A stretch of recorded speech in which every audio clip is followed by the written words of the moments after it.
रामपुर के छोटे से गांव में रामदास अपनी पत्नी कल्याणी और बेटे हरिया के साथ रहता था। हरिया एकदम मूर्ख था। वह कोई भी काम धाम नहीं करता था। घर में रहकर वह सिर्फ आराम की रोटियां तोड़ता रहता था। रामदास और कल्याणी अपने बेटे हरिया से बहुत परेशान रहते थे। वे उसे कुछ कमाने धमाने को कहते थे, पर वह बहुत बड़ा मूर्ख था। उसे कोई भी काम नहीं आता था, न ही उसे कोई कुछ काम देता था। हरिया की उम्र 25 साल हो गई थी। न यह कुछ कमाता था, न घर से बाहर निकलता था। अजी, आप एक काम क्यों नहीं करते? इसकी शादी ही करवा दीजिए। क्या पता इसकी पत्नी अपने साथ इसका भाग्य लेकर आए। तुम ठीक कह रही हो कल्याणी। अब हमें इसकी शादी तो करनी ही पड़ेगी। मैं एक काम करता हूँ, इस मूर्ख के लिए एक अच्छी सी लड़की देख लेता हूँ, जो थोड़ी पढ़ी लिखी भी हो और चालाक भी। ये तो बहुत बड़ा मूर्ख है। इससे तो कुछ होगा नहीं। इसके बारे में हमें ही कुछ सोचना पड़ेगा। मैं भी यही सोच रही हूँ। अगर इसकी चालाक पत्नी आ जाए कि तो इसकी जिंदगी सुधर जाएगी, नहीं तो इससे कोई मूर्ख भी बना देगा। हाँ जी, आप एक काम कीजिए, जल्दी से जल्दी इसकी शादी करवा दीजिए।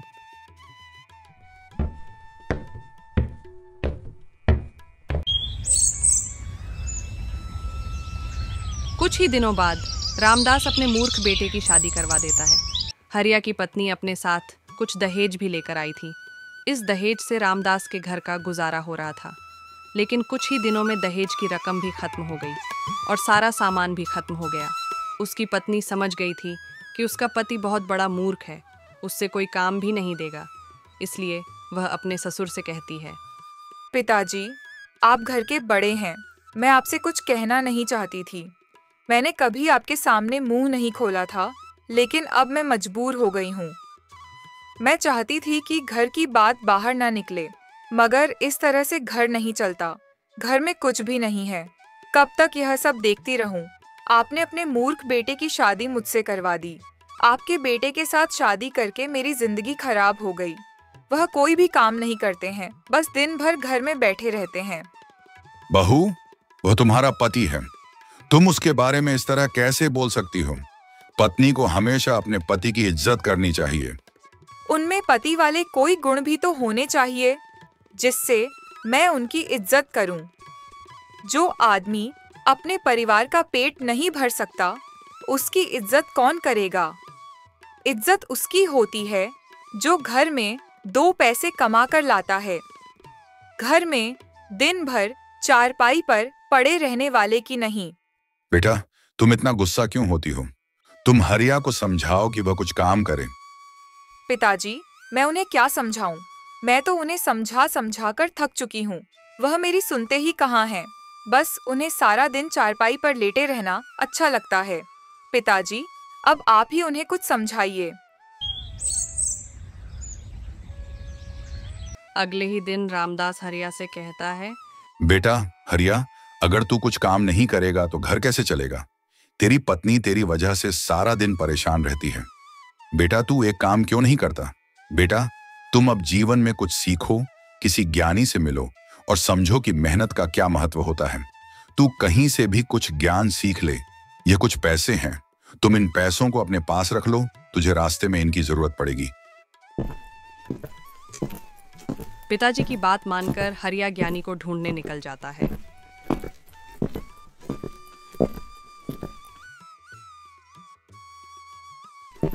कई दिन भटकने के बाद हरिया को जंगल में एक साधु बाबा मिले। साधु बाबा को प्रणाम कर हरिया ने कहा, बाबा, सुना है आप बहुत बड़े ज्ञानी हैं। आप लोगों को ज्ञान देते हैं। मैं कई दिनों से एक ज्ञानी को ही ढूंढ रहा था। फिर लोगों ने मुझे आपके बारे में बताया। इसलिए ज्ञानी बाबा, आप मुझे कुछ ज्ञान दीजिए। मैं बहुत ही कष्ट में हूं। बेटा, तुम्हारा कल्याण हो। बिना ज्ञान के मनुष्य को तो कष्ट होगा ही। मैं तुम्हें जरूर ज्ञान दूंगा, मगर मैं मुफ्त में किसी को ज्ञान नहीं देता। उसके लिए तुम्हें मुझे पैसे देने पड़ेंगे। ज्ञानी बाबा, आप मुझे ज्ञान देने की कितनी कीमत लेंगे? एक ज्ञान का 1 पैसा। रामदास ने हरिया को 7 पैसे दिए थे, मगर अब मूर्ख हरिया के पास 4 पैसे ही बचे थे। उसने वे चारों पैसे ज्ञानी बाबा को दे दिए। 4 पैसे लेकर ज्ञानी बाबा बोले, तुमने मुझे 4 पैसे दिए हैं, इसलिए मैं तुम्हें केवल 4 ही ज्ञान की बातें बताऊंगा। बहुत ही ध्यान से सुनना और इसे याद कर लो। पहला ज्ञान यह है, जिस बात को 5 आदमी बोले उसे सच मान लेना चाहिए। दूसरा ज्ञान यह है कि धन प्राप्त होने पर किसी को भी बताना नहीं चाहिए। तीसरा ज्ञान है कि पत्नी को कभी भी सच बात नहीं बतानी चाहिए। और चौथा ज्ञान है कि अपने स्वामी या राजा को सच बात ही बतानी चाहिए। ज्ञान की चारों बातों को अच्छी तरह से याद कर अब मूर्ख हरिया अपने घर की ओर निकल जाता है। जाते हुए रास्ते में उसने देखा कि एक जगह भीड़ जुटी हुई है। लोगों से पूछने पर उसे एक व्यक्ति ने बताया कि यहाँ एक भिखारी मर गया है, पर कोई वहाँ से उसे उठाकर ले जाने को तैयार नहीं था। तभी मूर्ख हरिया वहाँ पर पहुंचा। भाई, तुम इतने सारे लोग हो, इस लाश को उठाकर कहीं जंगल में अंतिम क्रिया कर दो। भगवान आपसे खुश हो जाएंगे। हम इस लाश की अंतिम क्रिया क्यों करें? ना तो ये हमारा रिश्तेदार है और ना ही कोई जानने वाला। लेकिन एकदम से मूर्ख हरिया को ज्ञानी द्वारा दिए हुए पहले ज्ञान की याद आ गई कि 5 आदमी जो कहें उसे सच मान लेना चाहिए। यहाँ तो 5 से भी ज्यादा आदमी हैं। फिर उसने लाश उठाई और गांव से बाहर एक वीरान जगह में उसे ले जाकर रख दिया। तभी उसने देखा कि भिखारी के फटे पुराने कपड़ों से बहुत सारे सोने के सिक्के गिर रहे हैं। उसने सारे सिक्के को जमा किया और अपनी जेब में रख लिया और बूढ़े भिखारी की लाश को जला दिया और चुपचाप अपने घर की ओर चल दिया।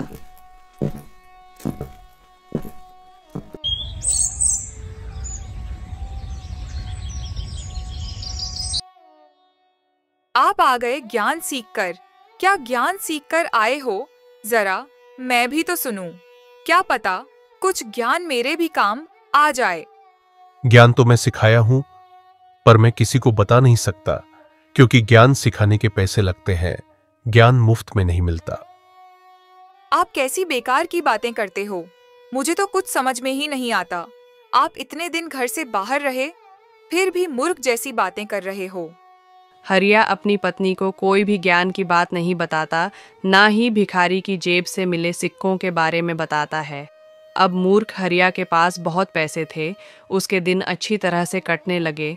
उनका रहन सहन बदल गया। उसने एक बड़ा घर खरीद लिया। उनके रहन सहन को देखकर पड़ोसियों को जलन होने लगी। एक दिन हरिया की पड़ोसन अपने पति से कहती है, जिसे लोग पागल पागल कहते थे, उसे देखो, आज कितना पैसा वाला हो गया है, कितना बड़ा और सुंदर घर बनवाया है। और एक आप है, अपने आप को बहुत होशियार समझते हैं। सुबह से शाम तक इसके यहाँ मजदूरी करते फिरते हैं, तब कहीं जाकर कुछ पैसे कमा पाते हैं। उस पागल से ही कुछ सीख लीजिए। भला मैं उस मूर्ख से क्या सीखूं? जो उसके नसीब में है वह उसे मिल रहा है, और जो मेरे नसीब में है वह मुझे मिल रहा है। आप सारी जिंदगी नसीब का रोना रोते रहे। यहाँ दुनिया आगे निकल रही है और आप नसीब के पीछे पड़े हुए हैं। मैं ही कल मूर्ख हरिया के घर जाऊंगी और उसके धनवान होने का राज पता करूंगी। पड़ोसन दूसरे ही दिन हरिया के घर जाती है और उसकी पत्नी से बोलती है, दीदी, हरिया भैया क्या काम करते हैं जो आप लोग इतने ठाठ बाट से रहते हैं? पूरे गांव में आपके धनवान होने के चर्चे हैं कि कैसे इतना मूर्ख आदमी धनवान हो गया। बहन, मैंने कभी पूछा ही नहीं कि वह क्या काम करते हैं। मैं तो उन्हें पूरा दिन घर पर ही देखती हूँ। भला घर पर रहकर कौन सा काम हो सकता है? आपको उनसे पूछना चाहिए कि वह क्या काम करते हैं। भला कोई आदमी अपनी पत्नी से अपनी आमदनी छुपाता है क्या? जरूर ही वह कोई गलत तरीके से धन कमाते होंगे। अगर हरिया भैया आपसे सच में प्रेम करते हैं तो उन्हें आपसे कोई भी बात नहीं छुपानी चाहिए। तुम सही कह रही हो बहन। मुझे तो अब डर लगने लगा है, कहीं वह कोई गलत तरीके से पैसा तो नहीं कमा रहे हैं। मैं आज ही उनसे पूछूंगी। जब मूर्ख हरिया अपने घर आता है तो उसकी पत्नी पूछती है, अजी, आप क्या काम करते हो? ये तो आपने कभी मुझे बताया ही नहीं। तुमने कभी पूछा ही नहीं, इसलिए मैंने बताना जरूरी नहीं समझा। वैसे भी तुम जानकर क्या करोगी? तुम्हें जो भी चाहिए था वह तुम्हें घर बैठे सब कुछ मिल रहा है। अगर तुम किसी चीज की परेशान हो तो मुझे बताओ, मैं अभी पूरी कर देता हूँ। अजी, मुझे कोई परेशानी नहीं है। बस मैं यह जानना चाहती हूँ कि आप कौन सा काम करते हैं। मुझे डर है कहीं आप कोई गलत काम तो नहीं कर रहे। भला मैं क्यों गलत काम करूंगा? मैं बड़ी मेहनत से पैसे कमाता हूँ, खून पसीना बहाकर। मैंने तो आपको कभी मेहनत करते देखा ही नहीं। सारा दिन घर पर पड़े रहते हो, फिर आप मेहनत करने कब जाते हो? सच सच बता दो, आप क्या काम करने जाते हो, वरना मैं अपने मायके चली जाऊंगी। फिर पड़े रहना यहाँ अकेले। हरिया अपने मन में सोचता है कि चलो ठीक है, इसे बता देता हूँ। फिर उसे साधु बाबा की दूसरी ज्ञान की बात याद आती है। पत्नी को कभी भी सच बात नहीं बतानी चाहिए, इसलिए वह अपनी पत्नी से झूठ बोलता है। दरअसल मैंने बाजार से 1 किलो देसी घी खरीदा और रात को 12 बजे उसे एक सांस में पी गया, जिससे मुझे बहुत सारे धन की प्राप्ति हुई। हरिया की पत्नी दूसरे दिन अपनी पड़ोसन को अपने घर बुलाती है और कहती है, बहन, मेरे पति कोई गलत काम नहीं करते। दरअसल हमारे धनी होने का राज देसी घी है। पड़ोसन हैरान होकर पूछती है, देसी घी? हाँ, देसी घी। अगर कोई आदमी रात में 12 बजे 1 किलो देसी घी पी लेता है तो उसे बहुत सारे धन की प्राप्ति होती है। ये बात तुम किसी को मत बताना। तुम मेरी बहुत अच्छी सहेली हो, बस इसलिए बता रही हूँ। ये बात सुनकर पड़ोसन बहुत खुश होती है। धनवान होने का राज जो पता चल गया था, वह जल्दी से अपने घर जाती है और अपने पति से कहती है, अजी, मुझे मूर्ख हरिया के धनवान होने का राज पता चल गया है। अब जल्दी से बाजार जाकर 1 किलो देसी घी ले आओ। एक बार मुझे बताओ तो सही, आखिर उसके धनवान होने का राज क्या है? भला धनवान बनने में देसी घी का क्या संबंध है? अजी, बहुत बड़ा संबंध है। अगर कोई आदमी देसी घी एक सांस में 12 बजे रात को पी जाए तो वह व्यक्ति बहुत ही बड़ा धनी बन जाता है। उसे बहुत सारे धन की प्राप्ति होती है। ये तुम क्या कह रही हो? मैंने ये बात पहले कभी नहीं सुनी। अगर हर किसी को ये बात पता होती तो हर कोई धनवान ना बन जाता। अरे भाग्यवान, भला 1 किलो घी पीकर आज तक कोई धनवान हो पाया है? क्या तुम मुझे मारना चाहती हो? अरे, मैंने बड़ी मुश्किल से ये बात मूर्ख हरिया की पत्नी से पता की है। अब सारा समय यहीं बैठे बैठे पूछते रहोगे? पति बाजार जाकर 1 किलो देसी घी ले आता है। फिर दोनों पति पत्नी रात 12 बजे बजने का इंतजार करने लगते हैं।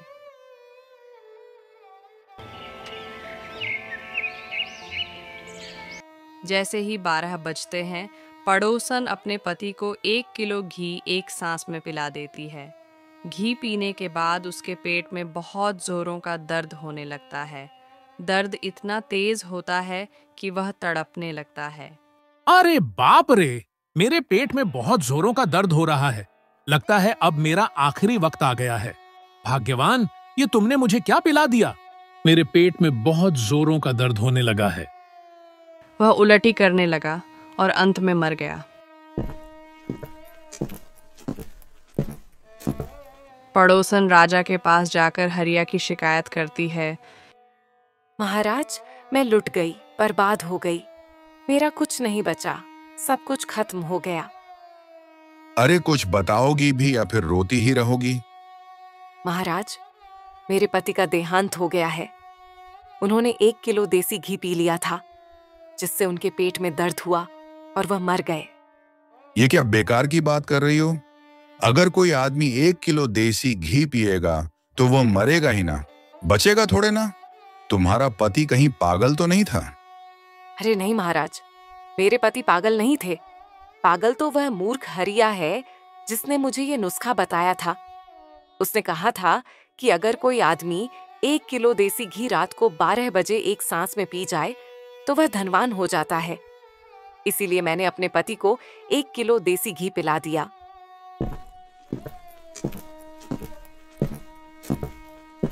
राजा ने मूर्ख हरिया को दरबार में बुलाया और सारा मामला पूछा। क्यों रे हरिया, तू लोगों को पागल समझता है क्या? 1 किलो घी का नुस्खा बताकर लोगों की जान के साथ खिलवाड़ कर रहा है। धनवान होने के लालच में इसका पति एक ही सांस में 1 किलो देसी घी पी गया और मर गया। इसके लिए तुझे कड़ी से कड़ी सजा मिलेगी। तभी हरिया को साधु बाबा की ज्ञान की बात याद आती है कि अपने स्वामी या राजा से झूठ नहीं बोलना चाहिए। वह राजा से कहता है, महाराज, इसमें मेरी कोई गलती नहीं है। मैंने तो एक ज्ञानी बाबा को 4 पैसे देकर 4 ज्ञान की बातें सीखी थी। उन्होंने कहा था कि अगर 5 आदमी कोई बात कहे तो उसे मान लेना चाहिए और अपनी पत्नी को कभी सच बात नहीं बतानी चाहिए तथा अपने राजा या स्वामी से हमेशा सच बोलना चाहिए। मेरी पत्नी मेरे धनवान होने का राज पूछ रही थी, इसलिए मैंने उसे झूठ बोल दिया कि मैंने 1 किलो देसी घी पीकर धन की प्राप्ति की है। उसी ने ये बात इन्हें बताई होगी। राजा हरिया के सच बोलने से बहुत खुश हुए और उसे बहुत सारा धन देकर विदा कर दिया। हरिया को कोई सजा नहीं मिली। और इसी तरह की मज़ेदार कहानियाँ देखने के लिए हमारे चैनल को लाइक और सब्सक्राइब करें और एक प्यारा सा कमेंट ज़रूर करें।